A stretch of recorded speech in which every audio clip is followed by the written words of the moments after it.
పథమునే పయనించు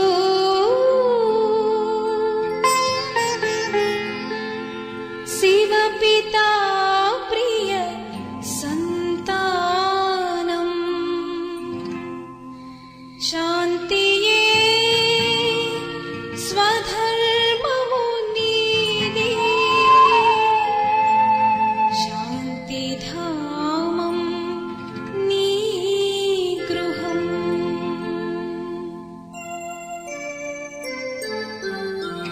శాంతి పథమునే పయనించు శివపితా ప్రియ సంతానం శివపితా ప్రియ సంతానం శాంతియే స్వధర్మము నీదే శాంతియే స్వధర్మము నీదే శాంతిధామం నీ గృహం శాంతిధామం నీ గృహం శాంతి పథమునే పయనించు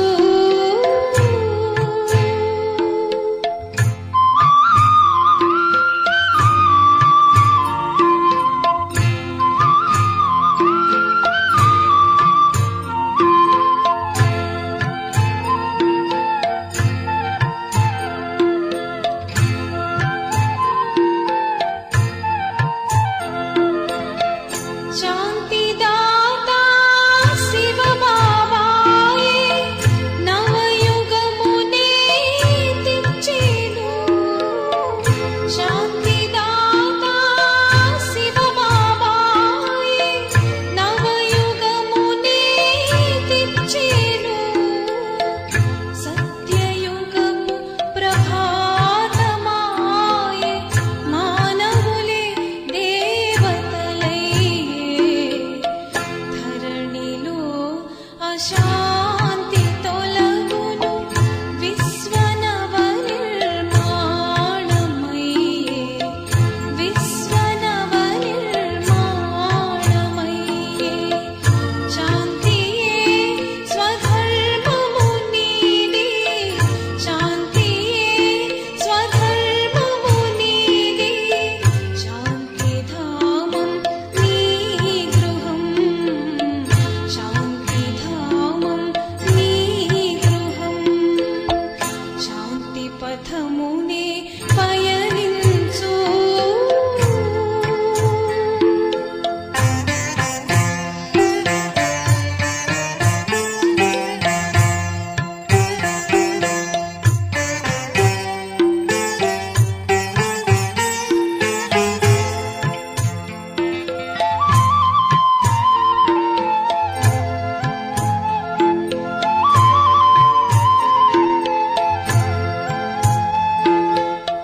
ప్రేమ శీతలత మరియు సుఖము శాంతి పారెను అమృతధారై ప్రేమ శీతలత మరియు సుఖము శాంతి పారెను అమృతధారై కోరిక కలిగెను ప్రతి ఆత్మకు దివ్య గుణాల ధారణకై నలు దిశలలో మ్రోగేను శాంతి సాగరు సందేశం శాంతి సాగరు సందేశం శాంతి పథమునే పయనించు శివపితా ప్రియ సంతానం శివపితా ప్రియ సంతానం శాంతియే స్వధర్మము నీదే శాంతియే స్వధర్మము నీదే శాంతిధామం నీ గృహం శాంతిధామం నీ గృహం ఓం శాంతి ఓం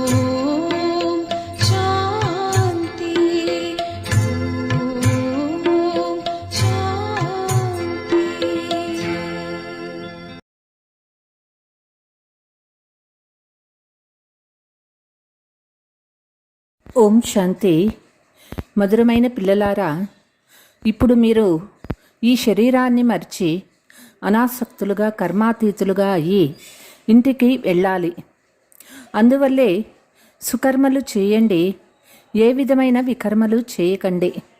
ప్రశ్న: తమ స్థితిని పరిశీలించుకునేందుకు ఏ ముగ్గురి మహిమను సదా గుర్తుంచుకోవాలి?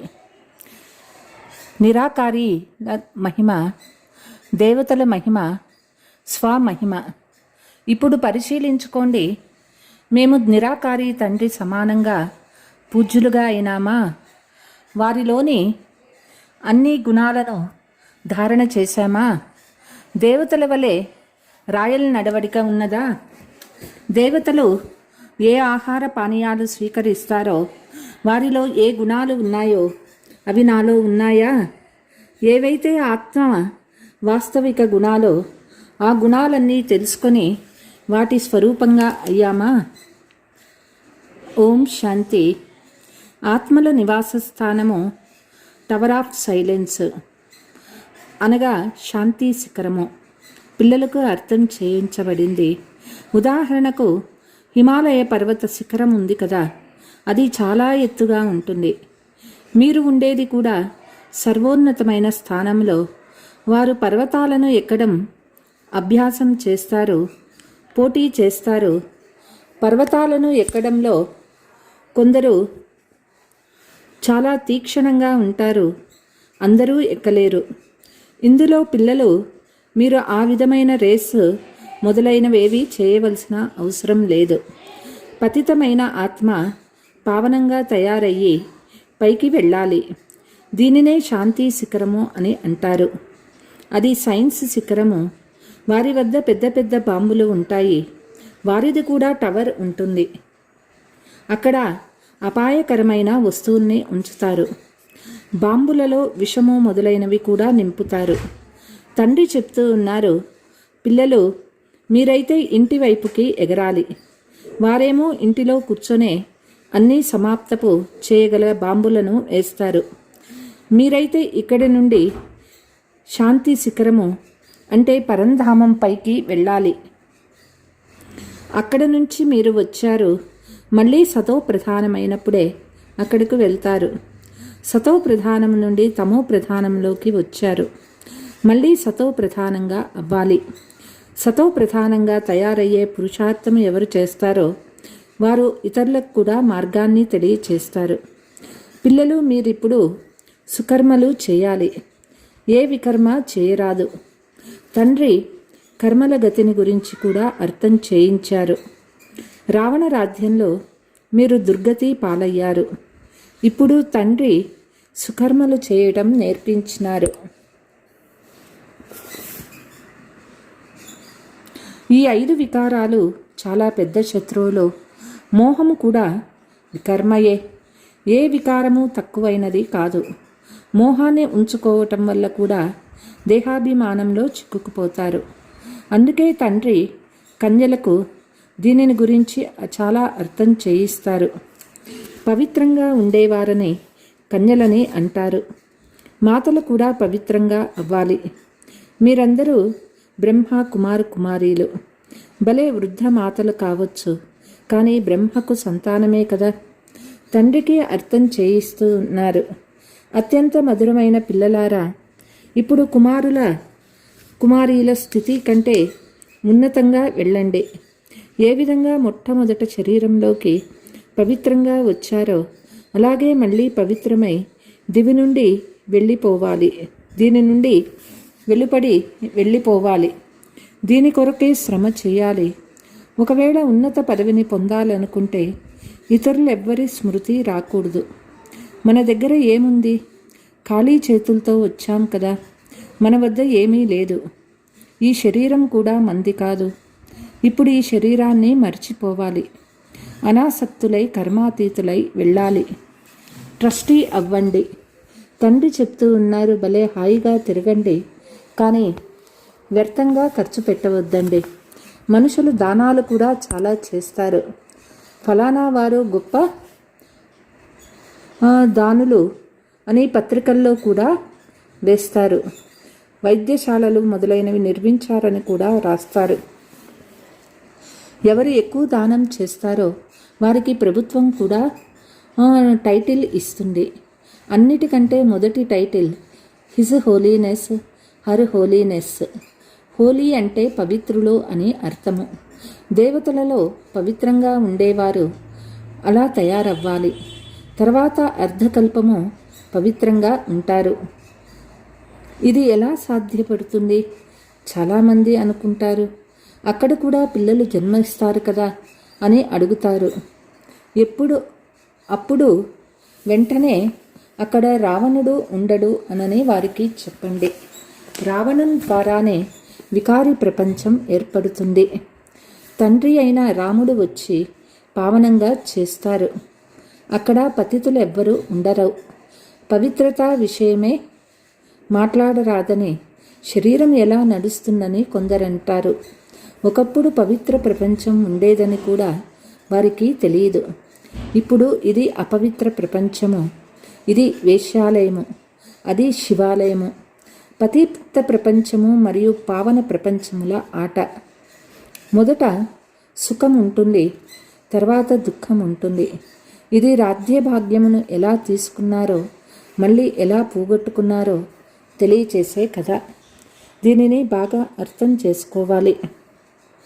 మనము ఓడిపోయాము, మనమే విజయాన్ని పొందాలి, ధైర్యవంతులుగా అవ్వాలి, మన అవస్థను జమ చేసుకోవాలి. గృహస్థ వ్యవహారంలో ఉంటూ ఇళ్ళు వాకిళ్లను సంభాలిస్తూ తప్పకుండా పవిత్రంగా అవ్వాలి. ఎటువంటి అపవిత్ర కార్యము చేయరాదు. చాలామందిలో మోహం కూడా ఉంటుంది. మిమ్మల్ని తప్ప ఇతరులు ఎవరిని ప్రేమించము అని ప్రతిజ్ఞ చేసిన తర్వాత కూడా ఇతరులను ఎందుకు ప్రేమిస్తున్నాము అని స్వయాన్ని పరిశీలించుకోండి. అత్యంత ప్రియమైన వస్తువు ఏదైతే ఉందో అది శివబాబా అని గుర్తుకు రావాలి.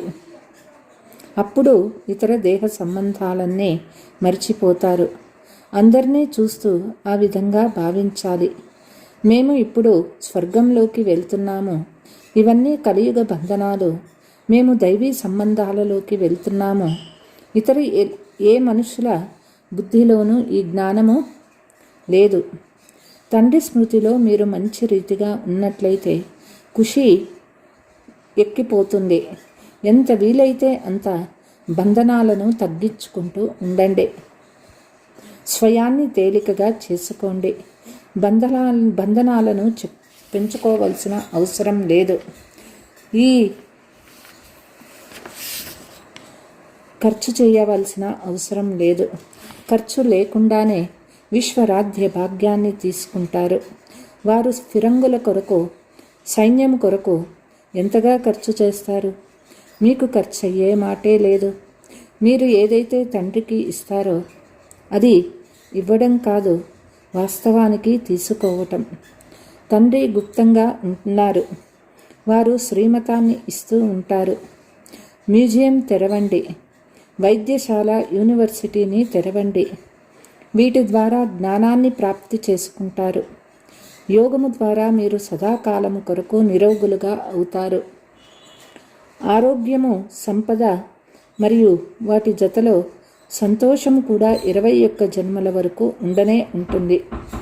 1 సెకండులో ముక్తి, జీవన్ముక్తులు ఎలా లభిస్తాయో వచ్చి అర్థం చేసుకోండి. ద్వారంలోనే అర్థం చేయించవచ్చు. ఉదాహరణానికి మీ వాకిలి వద్దకు భిక్షము అడుక్కునేందుకు వస్తారు కదా, మీరు కూడా అలా భిక్షము ఇస్తారు. దీని ద్వారా మనుషులు ఒక్కసారిగా సంపన్నులైపోతారు. ఎవరు వచ్చినా మీరేమీ కావాలని వేడుకుంటున్నారు? మేము మీకు ఎలాంటి భిక్షను ఇస్తామంటే మీరు జన్మ జన్మల కొరకు భిక్షాటన చేయడం నుండి విడుదల అవుతారు. అనంతమైన తండ్రి మరియు సృష్టి చక్రాలను గురించి తెలుసుకోవటం ద్వారా మీరు ఈ విధంగా లక్ష్మీనారాయణులుగా అవుతారు. మీ బ్యాడ్జ్ కూడా అద్భుతం చేయగలదు. సెకండులో అనంతమైన వారసత్వాన్ని దీని ద్వారా మీరు ఎవ్వరికైనా ఇవ్వవచ్చు. సర్వీస్ చేయాలి. తండ్రి సెకండులో విశ్వాధిపతులుగా తయారు చేస్తారు. తర్వాత పురుషార్థంపై ఆధారపడి ఉంది. చిన్నవారైనా పెద్దవారైనా అందరికీ తండ్రి స్మృతి చేయమని చెప్తారు. రైలులో కూడా మీరు బ్యాడ్జి ద్వారా సర్వీస్ చేయవచ్చు. మీ వద్ద బ్యాడ్జి ఉన్నట్లయితే అందరికీ మీకు 2 తండ్రులు ఉన్నారని, ఇరువురు నుండి వారసత్వాన్ని లభిస్తుందని అర్థం చేయించవచ్చు. బ్రహ్మ నుండి వారసత్వం లభించదు. వారేమో దళారి కదా. అతని ద్వారా తండ్రి మీకు నేర్పిస్తారు, వారసత్వాన్ని ఇస్తారు. మనిషిని పరిశీలించి వివరంగా అర్థం చేయించాలి. చాలామంది యాత్రలకు కూడా వెళ్తూ ఉంటారు. అవన్నీ శారీరక యాత్రలు. ఇది ఆత్మీక యాత్ర. దీని ద్వారా మీరు విశ్వానికి అధిపతులుగా అవుతారు. భౌతిక యాత్రల ద్వారా ఎదురు దెబ్బలు తింటూనే ఉంటారు. మెట్ల చిత్రం కూడా జతలో ఉండాలి. సేవ చేయువారికి భోజనము మొదలైనవి కూడా అవసరం ఉండదు. ఖుషీ వంటి ఆహారము ఇంకొకటి లేదని చెప్పబడుతుంది. ధనము లేకపోతే వారికి క్షణక్షణము ఆకలి అవుతూ ఉంటుంది. ధనవంతులైన రాజులకు కడుపు నిండినట్లుగా తృప్తిగా ఉంటుంది. నడవడిక చాలా శ్రేష్టంగా ఉంటుంది. వారు మాట్లాడు విధానం కూడా ఫస్ట్ క్లాస్గా ఉంటుంది. మనం ఎలా అవుతున్నామో మీకు తెలుసు. అక్కడ ఆహార పానీయాలు మొదలైనవి చాలా శ్రేష్టంగా ఉంటాయి. సమయం కాని సమయంలో అక్కడ ఎప్పుడూ భుజించరు. చాలా రాయల్గా శాంతిగా భోజనం చేస్తారు. మీరు అన్ని గుణాలను నేర్చుకోవాలి. నిరాకారుని మహిమ, దేవతల మహిమ మరియు సొంత మహిమలను మూడింటిని పరిశీలించుకోండి. ఇప్పుడు మీరు బాబా గుణాలు కలవారిగా అవుతారు. తరువాత దేవతా గుణాలు గలవారిగా అవుతారు. కనుక ఆ గుణాలను ఇప్పుడే ధారణ చేయాలి. ఇప్పుడు మీరు దైవీ గుణాలను ధారణ చేస్తున్నారు. శాంతి సాగర, ప్రేమ సాగర అని పాడతారు. తండ్రి ఎలా పూజింపబడుతున్నారో అలా మీరు కూడా పూజింపబడతారు. తండ్రి మీకు నమస్కరిస్తూ ఉన్నారు.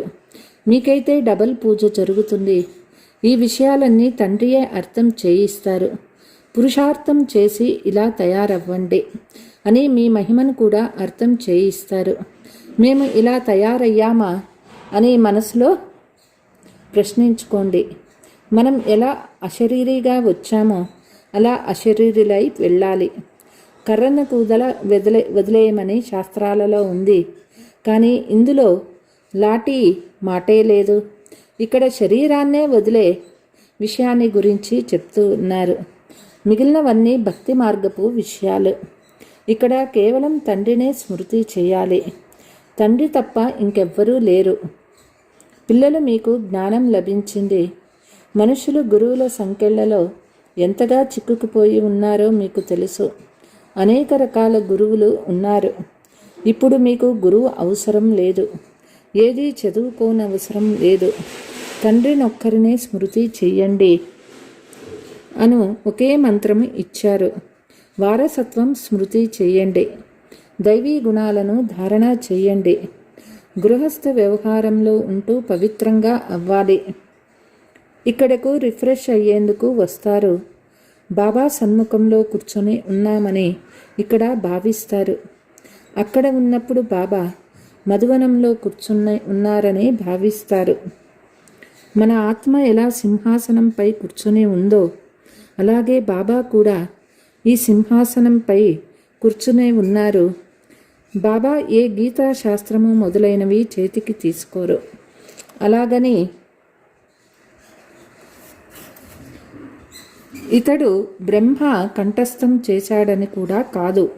ఇక్కడ సన్యాసులు మొదలైన వారు కంఠోపాఠం చేస్తారు. వీరు జ్ఞానసాగర్లు. బ్రహ్మ ద్వారా ఎన్ని రహస్యాలను అర్థం చేయిస్తారు. శివబాబా ఎప్పుడైనా ఏ పాఠశాలకైనా సత్సంగానికైనా వెళ్ళారా? తండ్రి సర్వస్వము తెలిసినవారు. వారికి శివబాబాకు సైన్స్ గురించి తెలుసా అని భలే కొందరు ప్రశ్నిస్తారు. బాబా అంటారు, ఆ విజ్ఞాన శాస్త్రం ద్వారా నేనేం చేయాలి? నన్ను పతితుల్ని పావనంగా చేసేందుకు పిలిచారు. దీనికోసం నేను సైన్స్ ఎందుకు నేర్చుకుంటాను? శివబాబా ఫలానా శాస్త్రాన్ని చదివారా అని కొందరు అంటారు. అరే, వారిని జ్ఞానసాగర్లని అంటారు. ఇవైతే భక్తి మార్గంలోని శాస్త్రాలు. విష్ణువుకి శంకు చక్రము గదా పద్మాలను ఇచ్చేది కదా. వాటి అర్థం గురించి ఎవరికీ తెలియదు.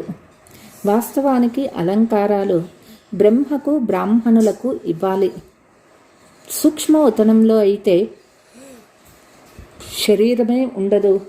ఇంటిలో కూర్చొని ఉండగానే బ్రహ్మ సాక్షాత్కారము, కృష్ణుని సాక్షాత్కారము అనేక మందికి కలుగుతుంది.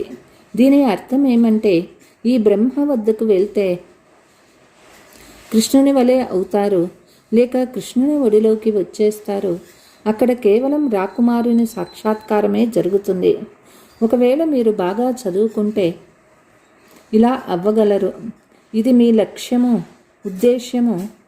ఉదాహరణ అయితే ఒక్కరిదే ఇస్తారు కదా, దానినే మోడల్ అని అంటారు. సత్యనారాయణ కథను వినిపించటం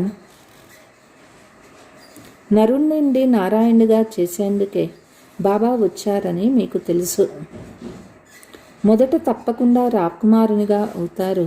కృష్ణుడు వెన్న ముద్ద తిన్నారని శాస్త్రాలలో చూపించారు.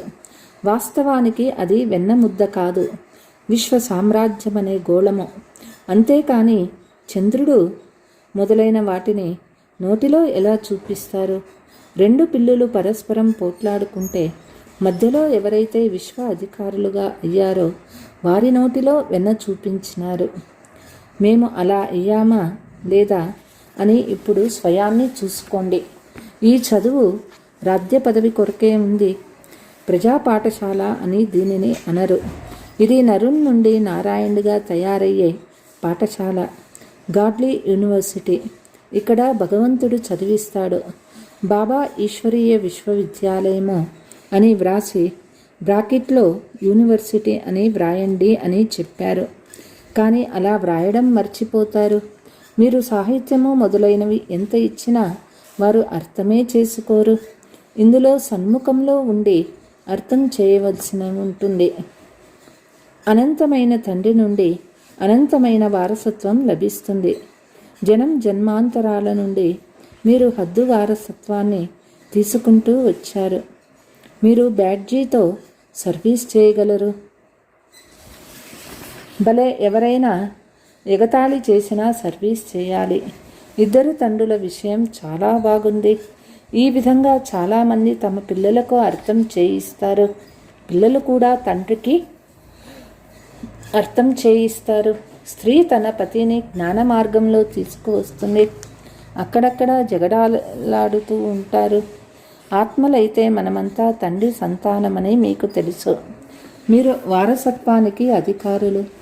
లౌకిక సంబంధంలో కుమార్తెలు వివాహం చేసుకొని మరొక ఇంటికి వెళ్ళిపోతారు. దానిని కన్యాదానమని అంటారు. ఇతరులకు ఇస్తారు కదా. ఇప్పుడైతే అలా చేయరాదు. అక్కడ స్వర్గంలో కూడా కన్య అత్తవారింటికి వెళ్తుంది, కానీ పవిత్రంగా ఉంటుంది. ఇది పతిత ప్రపంచము, అది సత్యయుగము, శివాలయము, పావన ప్రపంచము. పిల్లలు మీపై ఇప్పుడు బృహస్పతి దశ ఉన్నది. మీరు స్వర్గంలోకైతే తప్పకుండా వెళ్తారు. ఇదైతే పక్కా. ఇకపోతే పురుషార్థం ద్వారా ఉన్నత పదవి పొందాలి. హృదయపూర్వకంగా ప్రశ్నించుకోవాలి, మేము ఫలానా వారిలాగా సేవ చేస్తూ ఉన్నామా? అంతేకాని టీచర్ కావాలని అనరాదు. స్వయం మీరే టీచర్గా అవ్వండి. అచ్చా, పిల్లలు పురుషార్థం చేయాలి. పోతే బాబా ఎవరి వద్దనైనా ధనం తీసుకొని ఏం చేస్తారు? మీరు వెళ్ళి మ్యూజియం మొదలైనవి తెరవండి. ఈ భవనాలు మొదలైనవి ఇక్కడే సమాప్తమైపోతాయి. బాబా అయితే వ్యాపారి కదా, అందులోనూ బంగారు వ్యాపారి. దుఃఖపు సంకెళ్ల నుండి విడిపించి సుఖాన్ని ఇచ్చే వారు ఇప్పుడు తండ్రి చెప్తూ ఉన్నారు. చాలా గడిచిపోయింది, ఇక కొంచెం మాత్రమే మిగిలి ఉంది. చాలా గొడవలు జరగటం మీరు చూస్తారు. అచ్చా, मीठे मीठे सिकीलते बच्चों प्रति मात पिता बाप दादा का याद प्यार और गुड मॉर्निंग। रूहानी बाप की रूहानी बच्चों को नमस्ते। हम रूहानी बच्चों की रूहानी मात पिता बाप दादा को याद प्यार गुड మార్నింగ్ నమస్తే। ధారణ: ట్రస్టీలు మరియు అనాసక్తులుగా అయి ఉండాలి। ఏ రకమైన వ్యర్థమైన ఖర్చు చేయకండి। స్వయాన్ని దేవతల వలె పవిత్రంగా తయారు చేసుకునే పురుషార్థం చేస్తూ ఉండండి।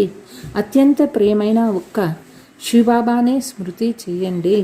ఎంత వీలైతే అంత కలియుగ బంధనాలను తేలిక చేసుకుంటూ ఉండండి, పెంచుకోకండి। సత్యయుగి దైవీ సంబంధంలోకి వెళ్తున్నామనే ఖుషీలో ఉండండి। వరదానము: పాత స్వభావ సంస్కారాల బరువుని సమాప్తం చేసి డబుల్ లైట్గా ఉండే ఫరిస్తా భవ। ఎప్పుడైతే తండ్రికి చెందిన వారిగా అయ్యారో అప్పుడు బరువంతా తండ్రికి ఇచ్చేయండి। పాత స్వభావ సంస్కారాల బరువు ఏ కొద్దిగా ఉన్నా అది పైనుండి కిందకి తీసుకువస్తుంది, ఎగిరే కళను అనుభవం చేయనీయదు। అందువల్ల బాప్ దాదా అంతా ఇచ్చేయండి అని చెప్తూ ఉంటారు। ఈ రావణ ఆస్తిని మీ వద్ద ఉంచుకుంటే దుఃఖము పొందుతారు। ఫరిస్తాగా అయ్యి అనగా కొద్దిగా కూడా రావణుని సంస్కారము ఉండదు। పాత ఖాతాలన్నీ భస్మం చేసినప్పుడే డబల్ లైట్ ఫరిస్తా అని అంటారు। స్లోగన్: నిర్భయంగా మరియు హర్షితముఖంగా ఉండి అనంతమైన ఆటని చూస్తూ ఉంటే అలజడిలోకి రారు। ఎలాగైతే బ్రహ్మ బాబా నడుస్తూ తిరుగుతూ ఉన్న ఫరిస్తాగా దేహభావ రహితంగా అనుభవం చేశారో, కర్మలు చేస్తూ మాట్లాడుతూ ఆదేశాలిస్తూ ఉమంగ ఉత్సాహాలను పెంచుతూ కూడా దేహం నుండి భిన్నంగా సూక్ష్మ ప్రకాశ రూపాన్ని అనుభూతి చేయించారో అలా తండ్రిని ఫాలో చేయండి। సదా దేహ భావం నుండి భిన్నంగా ఉండండి। ప్రతి ఒక్కరికి జ్ఞారా రూపము కలిగించాలి। దీనినే దేహంలో ఉంటున్న ఫరిస్తా స్థితి అని అంటారు। अच्छा, ओम शांति।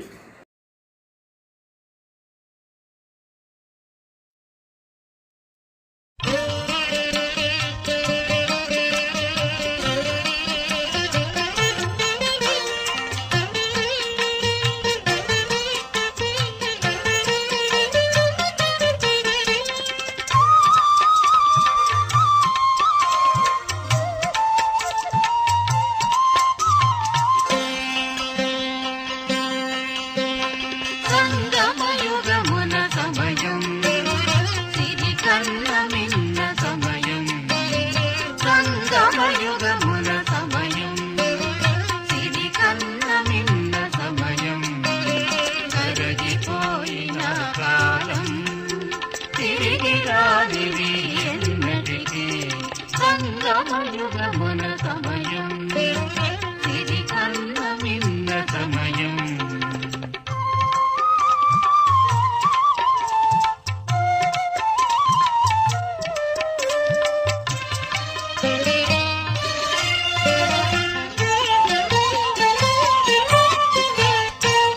కలలు కన్న జీవిత కాలం నిద్దురకే సగభాగం కలలు కన్న జీవిత కాలం నిద్దురకే సగభాగం బాల్యం విద్యకు జీవన వృతికి యౌవనమునకు కొంత అల్పానందాలకు మరి కొంత పరమార్థానికి సమయమెంత పురుషార్థానికి సమయమేది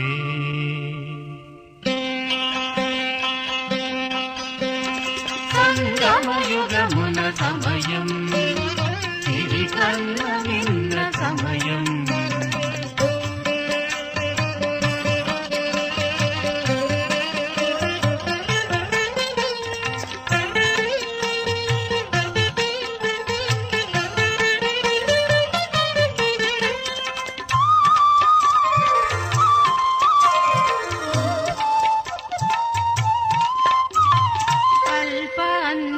కల్పాంతమున కలికాలం వృద్ధాప్యానికి ప్రతిరూపం కల్పాంతమున కలికాలం వృద్ధాప్యానికి ప్రతిరూపం సృష్టి పతితమైన తరుణాన భువిపై వెలసెను భవుడు పరమశివుడు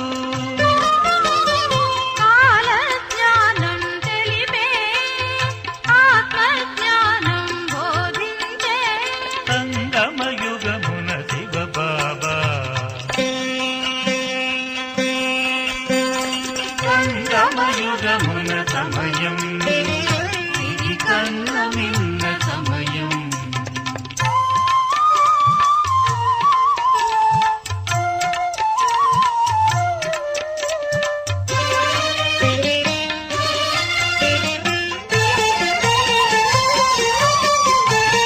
సద్గతి సంప్రాప్తించే సాటిలేని సమయం సద్గతి సంప్రాప్తించే సాటిలేని సమయం అజ్ఞానమును వీడి సుజ్ఞానమును పొందే విలువైన సమయం ఆసన్నమాయే కరువైన శాంతిని కలిగించే అమృత ఘడియల సమయమిది